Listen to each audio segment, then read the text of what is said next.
یو شمېر لیکوالان، د پوهنتون استادان او شاعران ادبي بهیرونه د ځوانو شاعرانو او لیکوالانو په روزنه کې ډېر مهم ګڼي. دوی وایي دا مهال په بېلابېلو ولایتونو کې روانو بهیرونو نه یوازې په ځوانو شاعرانو او لیکوالانو کې نوښتونه راویښ کړي، بلکې د کره-کتنې له لارې یې په دوی کې د زغم کلتور هم عام کړی دی. د کندهار پوهنتون د پښتو ادبیاتو پوهنځي استاد پوهنمل محب الله ترابي همدا خبره کوي او وایي ادبي بهیرونه د یوې پوهنځي غوندې په ځوانانو کې د لیکوالۍ او شاعرۍ استعداد روزي،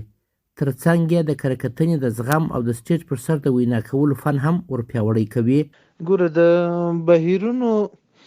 اغیز خورا ډیر وي. ښه تاسې وګورئ ډیری داسې کسان موږ پیژنو چې هغه د ادبیاتو فاکولټې نه لولي یا یې نه وي لوستي، خو بهیرونو ته تګ راتګ لري، اول ته ځي، هغه ټول ذوقي روزل کیږي او د هنر ریاضت کوي یو ډول هلته. په همدې اساس باندې کله چې بهیرونو ته څوک ځي، هغه د هغو خبرې، د هغو د نطق قوه او د انتقاد ژبه دا ډیره روانه وي. لیکوال او څېړونکی مطیع الله ذهین هم په دې آند دی او زیاتوي ادبي بهیرونه نه یوازې په ځوانانو کې د کره-کتنې اورېدو او شعري پیاوړتیا توان زیاتوي، ترڅنګ خپل ځوان فرهنګیان هم کره-کتنې ته هڅوي او دغه څه دي چې له دې لارې ځوانان د ادبیاتو په اړه ژورې مطالعې ته هڅېږي او په دې ډول ادب ښه پرمختګ کولی شي. سپېڅلي صاحب ما چې څونه حدس و فکر پشکې وکړمه، واقعیت دا دی چې دا ډېر مثبت رول لري، هم د نثر لیکونکو لپاره هغه که تحقیقي و که تخلیقي نثر وي او د نظم په برخه کې دواړه ډېر مثبت اغېز لري. طبعا باید څه خبرې پکښې وي لکه، خو مثبت اړخ یې بیخي ډېر دی. یو قدم کې دا دی چې یو څوک د بل چا شعر اوري او دا جرأت پکښې پیدا کېږي چې پر هغه باندې یو څه ووایي، نقد په ډول باندې یا د مثبت ښه والي په خاطر باندې، د هغه د ښه روانوالي په خاطر باندې.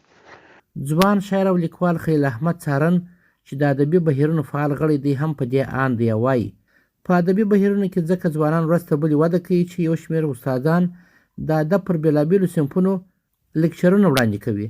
او دا لیکچرونه ځینې وخت د پوښتنو او ځوابونو له مخې په تودو ادبي بحثونو بدلیږي چې ځوانان له دغه بحثونو لارې داسې نوي څه زده کوي چې آن په ډېرو کتابونو کې یې نسي ترلاسه کولی. په دې کې دغه نوي ځوانان ډېر څه زده کولی شي. نو په خپله داسې ځوانان شته چې بیا خپل شعر کره-کتنې ته وړاندې کړي او لارښوونې ورته وشي. بل دا دی ځینې وخت په دغه بهیرونو کې د یو څو وخت لپاره د ورکشاپ په ډول باندې یا د سیمینار په ډول باندې ځینې د شعري اړوند معلومات سره شریکېږي. کاپیه چې د وزن و آهنګ دی و ردیف دی و نور ادبي صنایع دي، دغه شیان هم ځوانانو ته وړاندې کوي. د کندهار په اطلاعات او کلتور ریاست کې د هنر او فرهنګ امیر عبدالشکور څپاند وایي د ادبي بهیرونو همدا ارزښت دی چې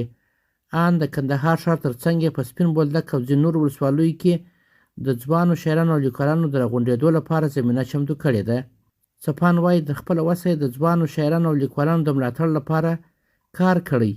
او لا هم په دې اړه ګټور پلانونه لري.